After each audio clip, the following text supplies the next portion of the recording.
about a year back, I started this company called Circuitrix. And we used to make DIY kits for school kids to draw out their own circuits. So if you want to make a circuit, you don't need wires and stuff like that. All you have to do is just draw out a pencil line and it works. So this was a DIY kit, so kids can play around with it, kids can make new things with it. And we used to sell it online.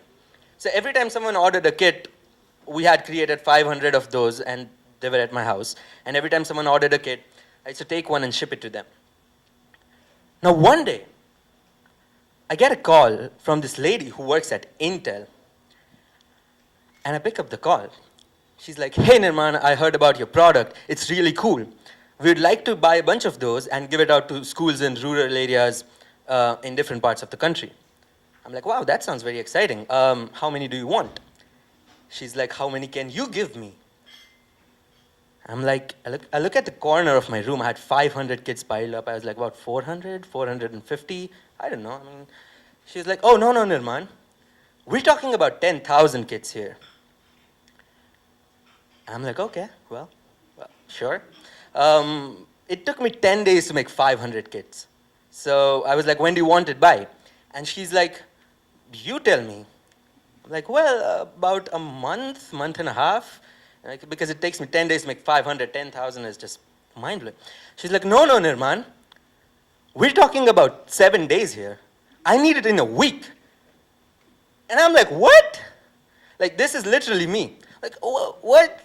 How in the world am I going to make 10,000 kits in 7 days? And so I'm on the call. Everything's going good, and I have to be all chilled out because, it's a business call. You don't want to screw up stuff. So I'm like, 10,000 kits in 7 days. I can totally do it. Then I keep the call. I call my co-founder. I'm like, bhai, kidhar hai? He's like, I'm outside. What's up? I'm like, bhai, yaar, lag gayi yaar apni. And I keep the call. And at that point, the only thing that's coming in our mind is how in the world are we going to make 10,000 kits in 7 days? Now, before I tell you how we did it, let me give you some context. So let's travel a bit back in time, about 7 years back in time, when I was in grade 6th. And I used to get bullied by this guy in school, and he used to make fun of me every time. So if I don't give a right answer in the class, I'm made fun of. If I don't perform well as the only goalkeeper of the football team, I'm made fun of. And I hated him. I didn't, not hated, but I disliked him. Now, at that point, I couldn't hit him. I couldn't complain to the teacher. So I decided to hack his Facebook account. So here's what I do. I go home, I log on to google.com, and I write down how to hack a Facebook account. And I keep on looking at all of these different pages, like 40, 50 different pages. And I realized it was a very cool thing, because it was an awesome idea. Didn't work. Now, here's what I rather did. I started to code. I stumbled upon this Visual Basic programming language, and I started to code when I was in 6th grade. I started to learn from YouTube and other online resources. And I ended up stumbling upon something called a key logging device. So for those of you who code here, you might know this. So with that software, I could get his password, and I did. And so the next day I go to school, and I tell him about it. And the moment he hears that, his reaction totally changes. And at that point, I was pretty happy. But I also realized one thing that was totally different. I realized that I love computer programming. Every day when I went back home, I used to just open up my computer and make a new software. I used to look at a new tutorial for the day. I used to figure out, mix and match new codes to make a new one. And I started to program slowly and so on and so forth. One day, I realized I had made over like 200 different softwares. So I was like, hey, let's make a blog and put it up online. So I make a blog, and I put all of those softwares online. And in about a few months, I start getting a lot of downloads. And it ends up being that I have 1.2 million downloads happening on my software on that blog. But there was a problem. A lot of people who downloaded these softwares did not come back to it. Right? So if I was someone using the software, I would download it, open it twice, thrice, 4 times, but I wouldn't open it again and again and again. And that's when I realized that the products that I make were good products. They were nice, they were fun, they were cool, but they weren't great products. They weren't something that people would want to use again and again. They weren't something that would bring the impact in the lives of people. So I started to think, what makes a great product? I did some research, I went to my friends, I talked to my parents, I read something online. And it ended up that one day, my mom wanted me to make a software for her. And she didn't want all of the hassle for checking her email and Facebook of logging in and opening the browser. And she's not a tech person. Right? She doesn't even use computers. So she was like, well, is there a way I can press a couple of buttons and make a, open my email and check my Facebook? I was like, sure. So I quickly make a software. And it's basically just pressing numbers on your keypad to open up your Facebook and your email, and then you have it right there. So it was the smallest, and it was the most simplest thing that I'd made. And what happened was, she loved it.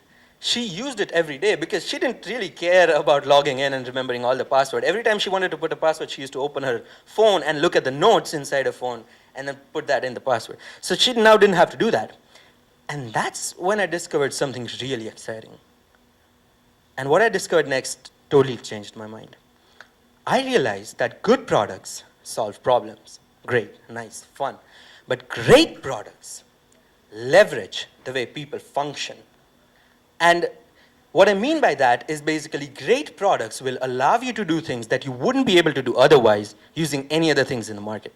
And that's what a great product is. It makes you function at a totally different level. And once I realized this fact, I started to create a bunch of products that were of a totally different species. So here's the first one that I really like. So this one is a multi-touch surface table. So basically the idea is that how can you make a touchscreen using paper? So every time you touch a piece of paper, there's a shadow of your finger that's formed underneath the paper. And what we did was we put a webcam underneath it that detected the shadow of the fingers and moved the computer cursor with it, and having a touchscreen using just a piece of paper. And basically, you can control your whole computer using that piece of paper. I moved on to the second project that I really love. In fact, it's even tastier. So it's a 3D chocolate printer that we hacked and created and put Nutella into it so it could print chocolate.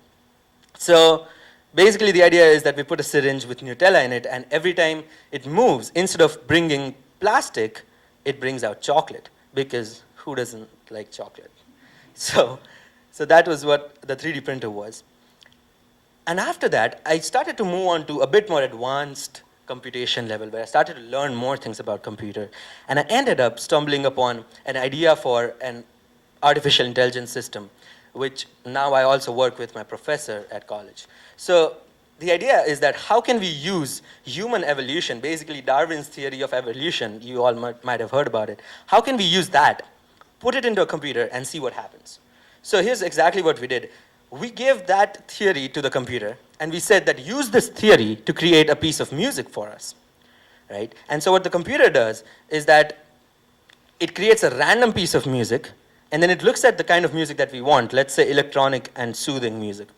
And then it keeps on mutating different points in that music to make a final version of that music that matches the kind of thing that we want.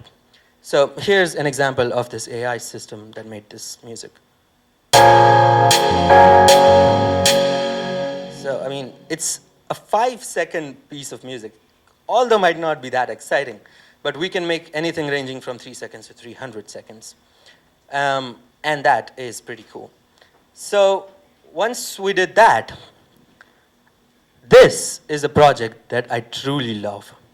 Now the idea here is, imagine what would happen if you could just take out a pencil, draw out something, and make it real. And that's exactly what you do here. So this is called Circuitrix. And the idea is that if I want to make a circuit, I don't need wires and soldering and all those complicated stuff. All I have to do is place a battery block, place a light block, draw out a pencil line, and it lights up. Right? And we converted this into a kit for school kids so that they can make various new things using it. So if a kid wants to make a guitar, all they have to do is just draw out pencil lines, and it works. You can make things like drums, you can make things like a motor-controlled paper plane. So we could make a lot of different things using these. And in February 2014, we partnered up with Intel. Actually, February 2015, we partnered up with Intel, and we reached out to 10,000 students across 100 schools in rural parts of India and taught them how to make circuits using Circuitrix. We personally traveled to every school, went to every kid, and taught them how to do it. So let's get back to the basic question. How in the world did we make 10,000 kits in just 7 days? So the first piece of information is that we need two things to make these kits. One is the materials that go inside the kit, and second is the box, right? And we could produce all of that in about 5 days. So we got like 10,000 boxes, 10,000 materials in 5 days. Now the biggest challenge was putting it together. Now it might sound as simple because, oh, who can't put a thing in a box? The thing is, considering that we didn't have any money to get more labor and more people to do this, we did figure out a solution that was totally different. And we call it the grandma party. So the idea is that one day I was talking to my friend's Dadi, and she was telling me about a story of her college life and how she used to study physics and chemistry in her college life, and she wanted to be a pharmacist and stuff. And 3.5 hours into our conversation, while she was talking to me, she was also knitting this sweater. And she ended up knitting like a half, actually 3/4 of it. And that's when I realized that what she actually wants is just someone who can have a conversation with her, someone who she can share her stories with her. And I was like, wait, just like her, there are so many grandmas in the whole society who want this. So what we did was we got all of those grandmas together and we said, hey, you know what? Here is some music, here is some nasta. And what you have to do is basically talk to each other. We're here to talk with you. And instead of knitting, help us pack Circuitrix. And in about 1.5 days, we ended up packing all the kits. And that's how we got all the grandmas together, had some great conversations, and made our first order of 10,000 kits and reached out to 100 schools in India. And at that point, I realized 3 things throughout this whole journey. One is that never say no if you have the slightest doubt that something can happen. And if you think that, well, I can make 10,000, we'll figure our way through, then don't say no. And that's one thing that I learned. Another thing that I learned was that great products leverage the way people function. And if you can't make a great product, you're not actually bringing an impact. And the third thing that I'd also talked about in my previous Josh talk, and I truly believe, is that things like these grandma problem that we talked, things like solving your mom's computer software, all of those things are problems that don't have definite solutions. You have to just dive in and figure your way through, right? And all of those things aren't something that someone will come and teach you. So I believe very strongly that the things that change your life are the ones that are never taught. Thank you.